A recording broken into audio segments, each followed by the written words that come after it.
Hey there, this is a special edition of Comment Lounge. This is one of our road trip, quick, nice little on-the-go bite.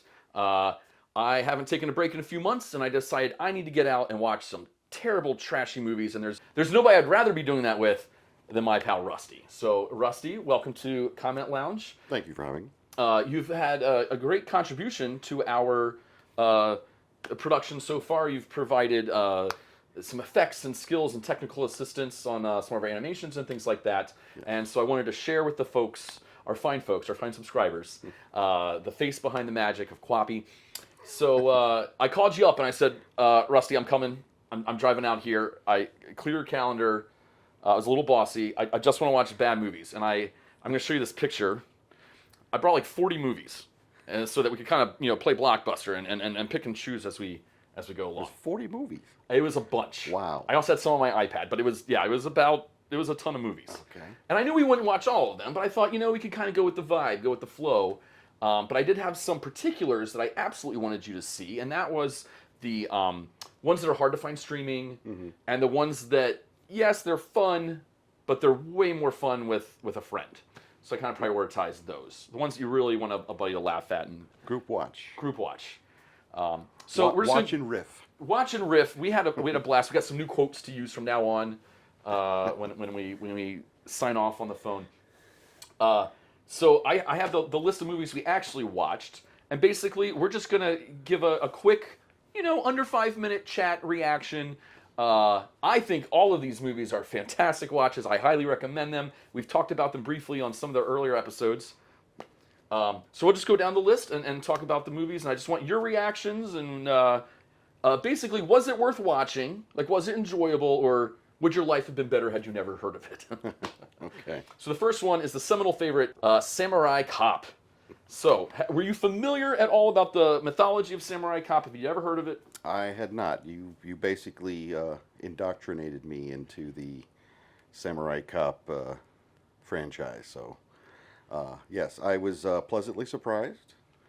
It was definitely something that's worth a watch with a friend kind of a thing. It was just because I love the bad acting. I love bad movies and bad cuts and just overall bad dialogue. So this one covered all those bases. And yes, it had those in spades. The acting is terrible. I became aware of this from multiple other YouTubers that I watch, like Fanboy Flicks and Red Letter Media, and it bubbled up where I was like, I gotta find this movie. I gotta track it down. I watched it, and I was like, oh my goodness, Rusty needs to see this movie. That was my genuine first response. Yes. And it boggles the mind how it got made. There's parts where you're like, why did you make these decisions? Like the lion head, or the jokes. And we've watched some interviews. Some other YouTubers have done some interviews, and they explain it was kind of seat your pants, kind of improv, cutting corners. Yeah. A lot of cutting corners, but it's a true gem. And I guess they were trying to capitalize on the whole Lethal Weapon, buddy cop thing, and that was the director producer's his contribution, quote unquote. There's definitely I loved Lethal Weapon. I got to do something like that. Right. But the best laid intentions. So the next film, this was filthy dirty. It's called Immoral Tales. You can find it on Arrow right now. This is what they call elevated erotica from France it's from 1974, and the director wanted he wanted to do some saucy, naughty stuff, but he wanted to make it's elevated. It's art. It is art. This is the highest form of art that you can get, with lots and lots of nudity. It's beautifully shot, but it relies very heavily on metaphor and simile and metaphor. Avant-garde. It is. Now, to be fair, there are 5 vignettes that make up Immoral Tales, and so the overlying arch is all of them showcase or feature things that society looks down upon. Or find immoral, and but we watched 2 of them. The first one was La Bête, which is the Beast. And what was your thinking on the Beast? That was a thing. Yes, Oh, what? How to describe the beast? That was. Yes, I got the metaphors. I got the whole thing, and it was kind of funny to watch the young lady Running. Yeah. running, and then all of a sudden, oh dear, some clothes came off, and Yes. oh dear, some more clothes came off. Oh, what's going to happen? And salacious acts, you Yeah. know, stuff that what you wouldn't discuss. But you're right; it was rife with metaphor, and you know, it's kind of a now. So the story is the director, he was getting ready to put this in theaters, and a couple other people really liked The Beast in particular, La Bête, and so they pulled it from the actual true release. So the actual movie that was in art house theaters was just 4 vignettes, and The Beast became a dream sequence in a later film, just kind of dropped in there. So he didn't want to blow his load too early. He wanted to save it. Yes. But it's fun and sexy. And then the second one, I believe it's one of the sexiest things I've ever seen in my life, and that's the one about Lady Bathory. And the film does not give you the real history of the mythology, at least of Bathory. You kind of have to know it before going in. Otherwise, I think you'd be very confused. So there's Wikipedia and stories and things about the Countess Bathory. The gist of it is she would kidnap young women from the local villages and then bathe in their blood to keep herself young. And then she was arrested. You had to kind of know those things before watching it, and then it's kind of being played out. So I don't know if at the time in France everybody knew the Bathory story and he didn't need to guide you along, but I felt like without knowing the history, I was a little confused. Is that where the term "taking a bath" came from? Oh, it could. I was wondering. No, I'm not really sure, but anyway. Now, with all the crap we watched, would you say the bloodbath was the grossest thing I made you watch this weekend? No. Okay, good. I think if I would have known it wasn't actual pig's blood, that would have been Right. that was yeah, pretty bloody. I spilled the blood, and I was like, yeah, I was trying to give Rusty all these background information. And I said, yeah, they actually went to a butcher and got like a bathtub's worth of real pig's blood. And then she kind of sinks down into it, and Russ, it is queasy inducing. But the payoff is there's a scene almost immediately before that where you have 25 naked young French ladies just running back and forth, chasing each other, fighting each other. It's a delightful romp. It's one of my... Oh, and don't forget shenanigans. And there's lots of shenanigans. And the squire, Istvan, she does not abide shenanigans. She does not like shenanigans at all. But the movie was beautiful. I do keep, as a photographer, I kept placing myself there like, what would it be like lighting and filming, and you got 25 naked ladies going this way and then going that way and then running this way and running that way. I think that'd be a fun afternoon, but it's probably 4 or 5 days, you would think, was necessary. So at some point, I think you should watch the other ones. There's 3 other tales on there, mostly about coming of age, discovering your womanhood, fighting the church and oppression, and things like that. So if you can find Immoral Tales, I do give it a recommend. Maybe not with a buddy, though. Do you think that was also part of it? Maybe not a movie you watch with a buddy. Sure. If you have a fellow avant-garde art film enthusiast, then sure. Right. So it's not solely an alone time movie. Right. If you have friends who want to yell at you about your proclivities, which I like that. I like that to happen to me with my friends. I torment them profusely. So, yeah, I would like. I have a friend in mind that I say, hey, you got to come over and check out this movie, and then watch her face. Right. You know. So. And the reaction is a big part. Like yes. You're like, you're not ready for what happens next. Oh my goodness, this puppet has more functions and animatronics than you assumed it did. Yeah. The tech, the prosthetic tech they had for the pieces that we watched was wow. Impressive. Yeah. It was impressive for their time and maybe budget, I guess. But yeah, it was just kind of like, wow, okay. They did that. They did. They went there. They went there. Nobody can accuse them of holding back. Yes. Right? There is no self-restraint, I think. I think it was very indulgent. Yes. And I'm going to put this out in the universe.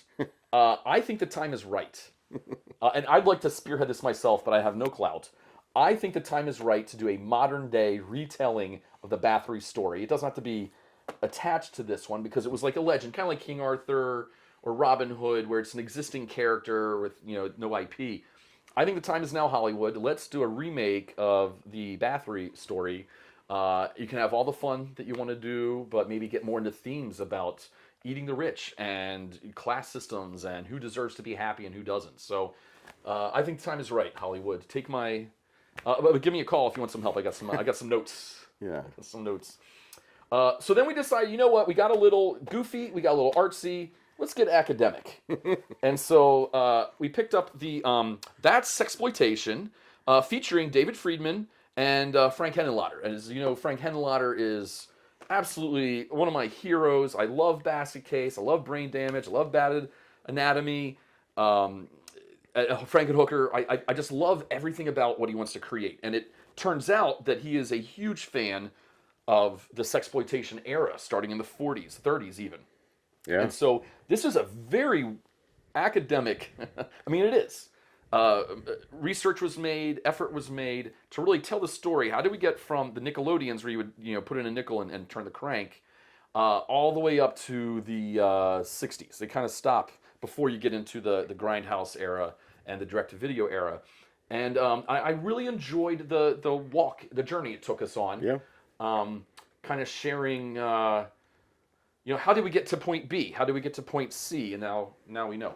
It was like a constant kind of like one-upmanship, They took it to another level as time progressed, but I found it very interesting, very informative. Probably the reason why they came out with the Hays Code back in the day. There was like all these people, oh, you're showing indecency, burlesque, blah, blah, blah. And then, of course, later on the MPAA, is that it? Very interesting. And then I finally they kept trying to top themselves. Then it just becomes straight up porn, and like, right. Oh, that was the end of that era. Right. And speaking of the Hays Code, it was very interesting. They acknowledged the Hays Code and where it came from, but theaters still wanted to reap the money that comes from naked body parts. And so one of the ways they get around that are these sex education films, which yes. showed debauchery, showed nudity, but hey, don't arrest me. I am not showing porn. I am educating the public. That's right. Which is kind of what this DVD does. It is full of naked body parts, but it's educating the public. Hygiene films. Hygiene films and relationship advice and health. What married couples should do. Exactly. Which they said was one of the highest grossing films that year. Yes. And when you look at how much money was put into it, it was, up there with Blair Witch as far as how profitable it was. I do recommend this DVD for people, this Blu-ray. There is 3 hours of additional footage, because they show clips, right? Clip after clip after clip after clip. And so a lot of times the stuff was either public domain or they had permission for it.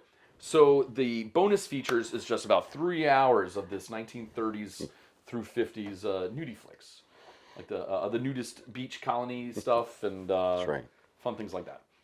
So that was a good watch. Now, in that film, they talk about Herschel Gordon Lewis. And so I said, Rusty, you got to watch Scum of the Earth. Now, this is my 2-pack. It comes with Scum of the Earth and Blood Feast. Blood Feast is credited as the very first slasher. So we wouldn't have Jason. We wouldn't have Saw. We wouldn't have... This is Blood Feast you're talking Blood about. Feast, Okay. right. But then Scum of the Earth came out right after that, which was the Roughie. And that's where he kind of got his footing. The first Roughie. The first Roughie, where they act inappropriately towards women as an appeal. I don't see the appeal in that. But the thing I loved about Scum of the Earth is it's about a photographer shooting models, and then it all goes bad. And so I related very, with the photographer, but then I was absolutely horrified at the treatment of everybody else. I wanted to get your feelings on that one. I actually liked it. It wasn't what I expected, and it was kind of interesting after we watched the Sexploitation documentary, watching an actual film from that time period of the films that they were talking about. So, but yeah, I dug it. I liked the photographer character, Harmon. Yeah, I like his little road to redemption. But and the overall photography of that time period in the early '60s, like that black and white stuff. It was just there's something about it. I just that mid-century.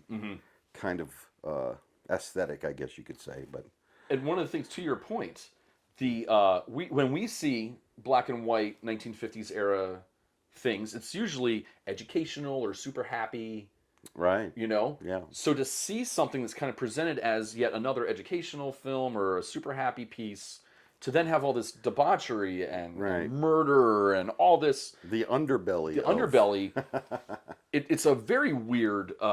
Kind of a shock, like, oh my goodness, I didn't think people in 1950s or 60s did things like that. Right, exactly. And the truth was that they did. right. And then one little tidbit, Blood Feast is in color. And then he filmed Scum of the Earth after that, but he specifically put it in black and white because he felt it felt seedier and it felt warmer and it was what he wanted. Rougher. Rougher, right. And so it definitely had that appeal to him. Yes. And I think that's cool you picked up on that. Yeah, but I dug it. It was good. It was entertaining. I like the overall the story arc, and Yeah. I liked it. Kind of sort of had a happy ending, and they had that little. You see, this is what happens, kids, when you. Here's the girl got away, but there's the next girl. Right, and it's again like a warning. Yeah, it's Like this is how easy it is for Yes. them to rope you into their web of lies. Right. And I think they were able to get away with a little bit, much like the He-Man cartoons would have a moral tale at the end of every episode, so it Exactly. wasn't just a commercial. You can see some remnants of that Hays Code fight where you want to do something very raunchy and sleazy, but we're going to present it as a warning, A PSA, if you will. PSA, right? Where you can get really nuts. You see, kids, this is what happens when you take pictures of boobies. Right? Cannot. Oh no! Or allow yourself to be, sweet talked. Now we know. Now we know. Knowing's half the battle. So then I said, okay, we're coming near the end of my weekend. I've got some diehard, like just absolute favorites we got to squeeze in. I didn't succumb you to any of my cannibal favorites or some of my more offbeat weirdo stuff, but we did have to watch Bad Taste by Peter Jackson. This was his first movie. He did all of it by himself. He did all the special effects. He designed the prosthetics and the costumes and the special effects and figured out how to do all those himself. So much like my love for Basket Case, I love that endearing, you know what, I'm going to figure it out. I don't know how to do it. I'm going to figure it out. But Yes. This is your first time seeing Bad Taste. It is. I think my first Peter Jackson movie, I think with a lot of people, was Dead Alive. And then years later, The Frighteners came out. I'm like, oh, it's Peter Jackson guy, and I didn't know about, Beautiful Creatures or whatever that one was called. Right. And then, of course, Lord of the Rings, and we're like, wow, this guy's come a long way. So I was actually impressed at the editing of this movie, like for his first time, and he had to have been shooting on 16 or, but yeah, no, editing was like, and some of the editing transitions were like, wow, this guy gets it, Right. And it reminds you of a Sam Raimi, like that's probably one of his inspirations, but very goopy. Yeah. I do have problems with vomitous things. When you're spewing in the bowl. I was like, yeah. Yeah. So it was very, very goopy. Right. But other than that, it was action packed. It was, it was nothing like what I expected. I thought I was going to see more puppets, but of course at the end with the aliens and the faces and stuff. And the butt cheeks. Yes. But yeah, I can gladly say I've seen Peter Jackson's first movie now. Right. To me, there's several directors where people are like, this is their first one, you got to watch it. I'm like, okay. And then I watch it and I'm like, how did this guy get a second job? I don't get it. And I try to get over how amateurish it is. But like, okay, to be honest, I saw Reservoir Dogs after Pulp Fiction. Because Pulp Did you Fiction, really? Pulp Fiction had come to theaters, and everybody's like, you got to see this. Wow. I was 16, 17, so I didn't have a lot of wherewithal to go to the Blockbuster myself and rent Reservoir Dogs. And I had a younger brother, so we always had to pick movies. Sure. So everybody's telling me, you got to go watch Pulp Fiction. And I watched Pulp Fiction, and I was like, this is amazing. And then my eyes were open to, crime dramas and non-linear editing and the counter culture and stuff. And so somebody's like, well, if you like Pulp Fiction, you got to watch Reservoir Dogs. So I watched Reservoir Dogs, and it's like, I see it. I see what other producers, what Hollywood, what audiences saw with Reservoir Dogs when they had no other information, Yeah. and said, okay, Tarantino, what's next? But there have been other directors where someone's like, oh, if you love that, watch their first movie. And I'm like, I don't get it. I don't know what people see. And so with Bad Taste, I see Bad Taste, and I'm like, I know exactly what other people saw. They saw maturity. They saw overcoming shortcomings from budget and time and things like that. Inventiveness. And it's like, if he can do that with this, what can he do with a major production? Right. And so I really saw that. And you're right, I was already a Peter Jackson fan. I loved his King Kong. Okay. I really did. I thought it was absolutely beautiful. I love the love for the subject matter, the taking you on a journey, the spectacle. And so I was not a huge Lord of the Rings fan, though. Like, I'm a Star Wars guy. Like, if I had to pick one, I'd choose Star Wars every single time. I enjoyed Lord of the Rings, but I never bought the box sets. I watched them all once or twice. Okay. I never did, like, the long marathons that some people do, 9 hours in a theater. But I'd still like Peter Jackson. And I did see his, the one where he did a restoration of World War I film, Let Them Die Heroes. I'm going to put it up here in a second. Let Them Never Be Forgotten. I think I saw a trailer or something. Yeah. And that was, so he's still very active and incredible director.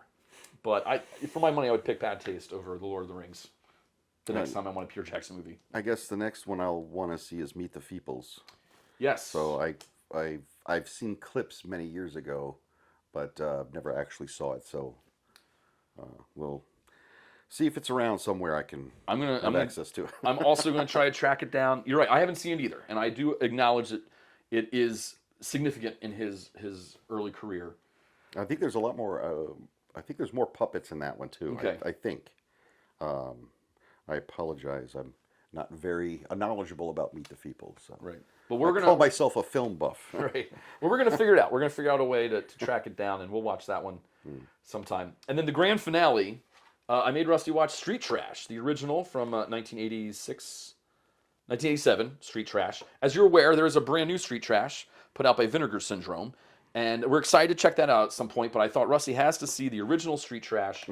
You and I went to Spooky in Orlando, Florida, and there was a guy selling DVDs, and I told him I liked Basket Case, and I like Cannibal Holocaust, and like this and like that. He's like, well, do you like Street Trash? And I said, I never saw it. He's like, stop. I don't care what DVDs you buy from me, and I want you to buy a lot. You have to buy Street Trash. And I was like, oh, okay. So I bought Street Trash, and my God, it is... I'd never heard of it, right? It was a movie. Wow. There's Technicolor explosions. People just drip and melt and explode. It's not like red and pink. It is blues and purples and yellows and oranges and greens. And if I could put that movie into into recipe format, I'd say you got a little Peter Jackson, you got a little John Waters, and a sprinkling of Toxic Avenger. Yeah. That would be that movie. It's surprisingly not a Trauma release, but if you like Trauma films, you don't have to worry about the time invested in Street Trash. You will dig it. It did have some themes. Like, it's not just, hanging scenes on nothing. It does have some themes to it, but the story really is not a finished, polished story with a protagonist on facing challenges and then an ending. It kind of... It likes to go off in some areas at some point, but they finally come back to the Viper beverage, which turns people very goopy. Yeah. Oh, it's fantastic.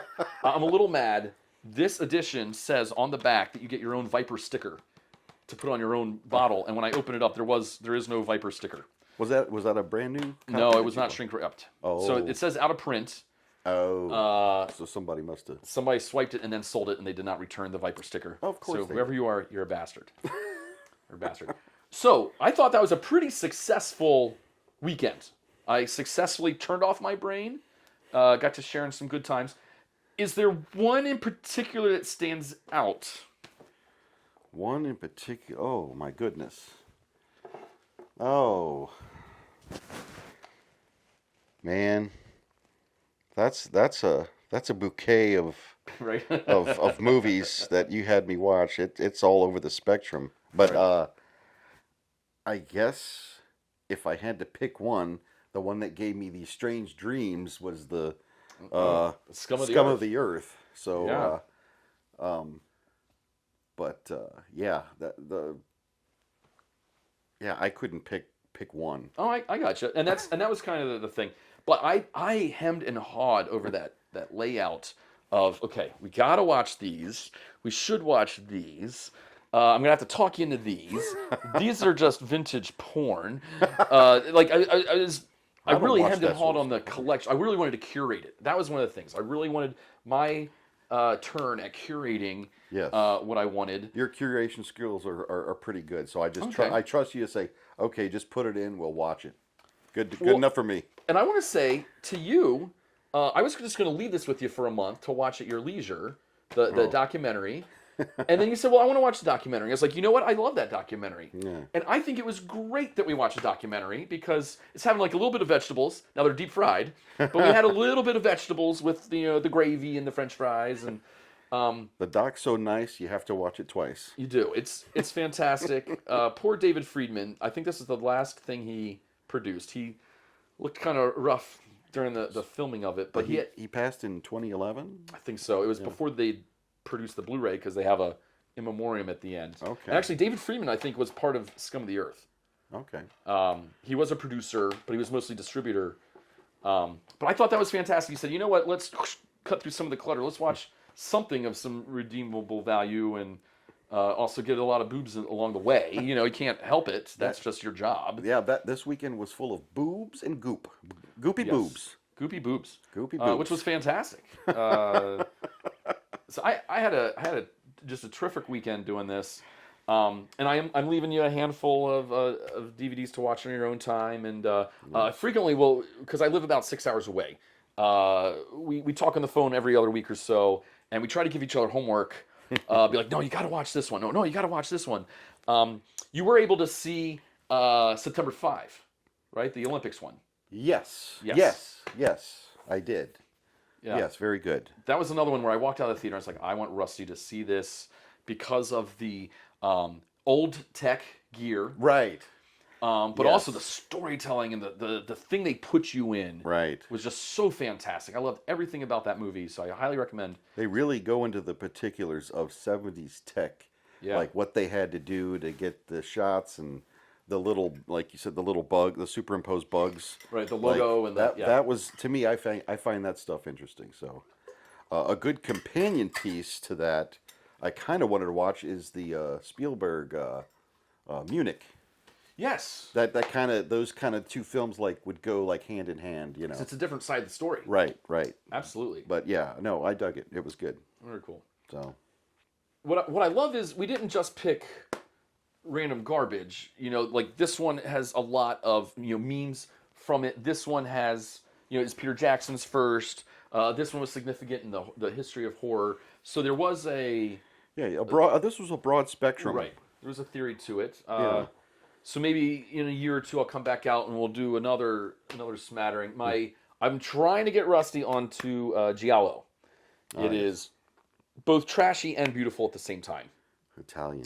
Absolutely fantastic. Yeah, the Italian, 1970s Italian movies, and it's something worth getting into. Was there anything else you wanted to add? Oh man, I appreciate my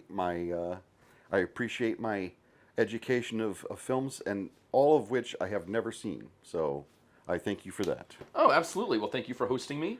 And remember, don't forget to hit that like and subscribe. But when you want a good dose of boobs and gloop, talk to Rusty. Oh. All right, we'll see you next time.